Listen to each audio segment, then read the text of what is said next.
Hello, சொல்லு தம்பி. நல்லா இருக்கேண்ணா. நல்லா இருக்கேன் தம்பி, எப்படி இருக்கீங்க? நல்லா இருக்கேண்ணா. வீட்டில் ஒரு சின்ன விசேஷண்ணா. என்ன தம்பி விசேஷம்? காது குத்துண்ணா. என்னடா இப்பதான் காது குத்தி வைக்கிறியா? எனக்கு இல்லைண்ணா, என் பொண்ணுக்கு. உன் பொண்ணுக்கா? ஆ எப்படா கல்யாணம் பண்ணீங்க? எப்போ பண்ணிட்டேண்ணே. அப்போயே நான் பண்ணி ஆச்சுண்ணே, 6-7 வருஷம் ஆயிடுச்சுண்ணே. அடப்பாவிகளா, நான் இன்னும் கல்யாணம் பண்ணாம தர்றேன். சரி சொல்லு, மேட்ரு என்ன சொல்லு. என்னண்ணா இதுக்கே வயிற்றுல படுற? உனக்கு இன்னொரு நல்ல விஷயம் சொல்லலான்னு பார்த்தேன், நீ புலம்புறத பார்த்தா எனக்கு என்னமோ இருக்கு. சரி, என்ன மேட்ரு சொல்லு. இல்லை, என் தம்பியோட பொண்ணுக்கு சடங்கே வைக்க போறாங்கண்ணா.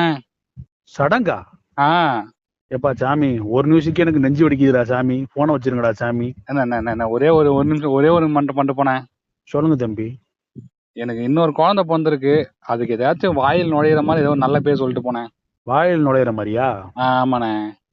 சுண்ணின்னு வை, சுண்ணி நல்லா வாயில நுழையும். பார்த்தா புண்டா. போனை வைங்கடா சுண்ணி.